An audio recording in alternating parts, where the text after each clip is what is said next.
Hey everybody, I'm James Riley and I'm reading to you from Story Thieves, and we are on chapter 10, the last chapter I'm going to read. If you remember in chapter 9, things went pretty badly. Bethany basically stormed out of Owen's house after he betrayed her. He lied to her about going into the Keel Nomanfoot books. And then Bethany ended up going to the library and met his mom, Owen's mom, who's a librarian, and she kind of made Bethany feel a little better. So Bethany went back to Owen's house, kind of let him apologize because she's just kind of desperate for friends, especially ones who know her secret. Unfortunately, when she got to the room, Owen wasn't there, and she peeked into the Keel Nomanfoot book, and someone grabbed her from the other side, and Owen was in the book. So we're going to find out how he got there in chapter 10. As Bethany slammed his bedroom door, Owen sighed. This is what was happening during chapter 9. Then started to go after her. This wasn't how things were supposed to go. How was he going to be best friends with Keel Nomanfoot now? Would anyone even know that he was the one who saved the Magister if his whole saving scene hadn't made it into the book? Plus, what about Narnia? And there was that other small issue of, well, Bethany being hurt. Not just annoyed or irritated, but actually hurt by what he'd done. And that gave Owen a heavy feeling in the back of his shoulders, like when his mother wasn't mad, just disappointed. Stupid guilt. Bethany, he tried to shout after her, but for some odd reason his lips didn't move, and all that came out was a weird sort of, huh? I don't know why that's just how it was written. Why couldn't he move his lips? He tried to bring his hands up to touch his mouth, but now his hands decided to play the same lip game and not move either. Arms, legs, toes, nothing worked. And that's when Owen noticed that his bedroom seemed quite a bit brighter than it had a minute ago.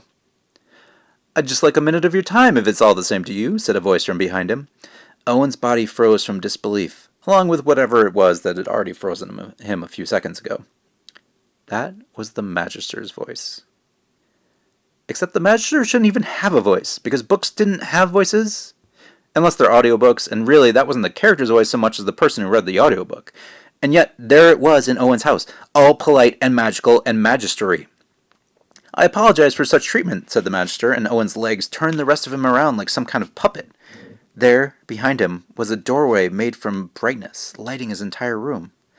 And inside the doorway stood a fictional character. This had to be a mistake, right? Sure, the Magister existed in the book, but this was the real, actual, non-fictional world. Wasn't it? The magician raised a hand, and Owen's body jerked forward, walking like some kind of zombie toward the doorway. "It's just that you disappeared in such a hurry," the Magister said, beckoning Owen forward with one finger. "And after riling up my curiosity in such a way. We can't have that now, can we? I promise, this won't hurt a bit." He frowned. "Well, I shouldn't think, at least." Well, that didn't bode well. Owen tried to shout again for Bethany, hoping she'd hear and rush back upstairs to shut down this doorway made of light and save him, but his lips still wouldn't move. His legs kept jerking him forward, though, and soon he was just inches from the doorway. And that's when he saw the one thing in the world that would cheer him up. "Are you taking on a new apprentice without asking me?" said a younger voice, and Keel Nomanfoot stepped into view behind the Magister. Just like in the books, Keel was dressed in black pants, shirt, and cloak, the better for sneaking in and sabotaging Quantarium labs. A rope belt weighed down by pouches hung around his waist, and 2 different knife wands were holstered at his side like pistols. All in all, he looked like the coolest thing Owen had ever seen in his entire life. "Ah, Keel," the Magister said. He gestured toward Owen. "This is the boy who saved me from Dr. Verity, and somehow knew that I would need saving." "You fought Dr. Verity?" Keel Nomanfoot, the actual real live, sort of, Keel Nomanfoot said to Owen. "With what?" He grinned. "I'm just kidding. Nice job, buddy. I owe you one. Doesn't matter when or where, you just tell me what you want done. The more dangerous, the better. In fact, if it's world being destroyed dangerous, that's the most fun. So really you'd be doing me a favor." His grin widened, and he winked. Owen fanboy giggled in response. Only since he couldn't move, it came out like a weird moaning ghost. "Ah!" Keel winked. That was just so Keel. Keel's grin faded, and he gave Owen an odd look, then turned to the Magister. "So the 7th key's location is in the original computer? You know how much I hate going to Quantarium." "That will have to wait for just a moment, apprentice. This might be of greater importance." But even if you capture Dr. Verity, there's an infinite army of science soldiers waiting in orbit around Magisteria, ready to attack. We still have to shut them down. And all the magic users that were arrested, I need to free them.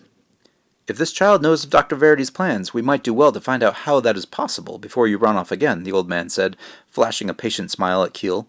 Something already worries me. Do you see what I see through the portal?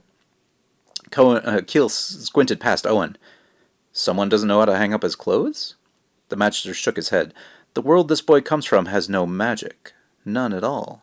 We could be looking at another alternate reality, where magic was truly destroyed. It's even possible that this boy knows of Dr. Verity's plan because, in some manner, Dr. Verity exists there as well. Uh-oh! That didn't bode well either. No, Dr. Verity! Owen tried to shout. No, Dr. Verity! And magic wasn't destroyed. It just never existed here. None of that got said, of course, just a lot more moaning. He says that magic never existed there, Keel translated, then paused. You know, I've seen alternate worlds, desolate futures, and the nothingness beyond the end of the universe, but I've never seen anything like that room. He shook his head. It just screams boring. You have to feel bad for whoever grew up there. Ah, appearances might deceive, the Magister said. Look closer. This boy and another, a girl, mentioned a book while they were here. Take a look at those books on his shelves. The Magister gestured, and several books popped off Owen's shelf and began flipping their pages. There's magic in their histories, Keel. Magic everywhere. Schools for magic. Wardrobes leading to magic lands. Gods and monsters. Impossible things. And yet, that magic no longer exists in their world. How would that have happened? Keel frowned. Let him talk. Maybe he knows why. Maybe he even wants to help. He turned to Owen. You do want to help, don't you? I mean, you saved my master here. I bet you want to learn magic and become amazing and do impossible things, don't you? Of course you do. Everyone does. That's all science people are, just jealous of magic. Want me to teach you some right now? Owen's eyes widened, and he tried to nod vigorously. Tried and failed. Answers it shall be, the Magister said. If you wouldn't mind, my boy, just a short trip back to my study? Let's keep it as short as we can, Keel said. I still have to find the 7th key. Owen's feet picked up off the floor and walked him into the shining doorway, then over to the wall in the now familiar Magister's tower.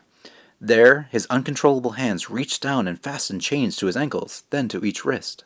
The chains magically tightened, making sure he wasn't going anywhere anytime soon. Just for your own safety, the Magister said, giving him a friendly wink. This really, really wasn't boding well. The Magister murmured something, and suddenly Owen was free to speak, to move, and to escape. Unfortunately, the chains kept him from doing 2 of those things, so he went with the 3rd. You're making a big mistake, he shouted. There's no magic in my world. Those books are just made-up stories, for entertainment. We love magic so much that we tell each other stories about it, like we wish we could do it. That's all. That's it. Trust me, if any of us could, we'd be magicians in a minute. The Magister watched Owen for a moment as Keel made gestures with his hand, fidgeting from foot to foot, clearly anxious to get on with his Quests book series. But the Magister ignored his apprentice. Instead, he whispered something else, and a weird sort of fog slid into Owen's brain. Now, the magician said, his voice low and commanding, tell me again how there is no magic in your world. There isn't, Owen said, meaning to repeat exactly what he just said. Only the strange fog didn't want him to. And for some reason, the fog seemed to be in control of his mouth now. Just in fictional stories. Like you. You're made up. You don't really exist. None of this is real. It's all just the product of someone's imagination. A writer. An author. His name is Jonathan Porterhouse. He made you all up. You don't really exist. All this, your whole war with Dr. Verity, made up. It's not real. There's no such thing as magic. Never was. You're just a bunch of words on a page, and the only reason I'm here is because my friend Bethany, well, not really my friend because I kind of annoyed her. She brought me here because she does that kind of thing. Wait. What had he just said? So that's chapter 10. That was a truth spell that the Magister just used on Owen, so he reluctantly admitted way too much, which is going to lead to huge problems for everybody, because the Magister and Keel just found out that they, at least according to Owen, are made up in a book. They're stories, whereas they clearly were thinking they were real. So we're going to find out if they actually are real and what they might do about that as the book goes on. I hope you've enjoyed me reading to you from Story Thieves, and I hope you're interested in seeing what comes next. There are actually 5 books in the Story Thieves series. The second one is called The Stolen Chapters, and if you decide to read it, the first 9 chapters, I believe, are all blacked out. Those are the stolen chapters. That's not a misprint. They're supposed to be blacked out. Some copies say stolen. Some just you can see some of the words, but not all of them. Don't worry, it's meant to be like that. So I hope you keep reading, and I hope you enjoy. I hope you enjoyed all of the readings I've done so far. If you want to hear more readings, I've actually read from my first series, which is called Half Upon a Time. I read the first 10 chapters of that, and they should all be out now on the same YouTube channel. And my new series as well, called The Revenge of Magic. I have read a bunch of those too. So I hope you've enjoyed this, and I hope you get to go back to school soon and you're all staying safe. Thank you so much. Talk to you later.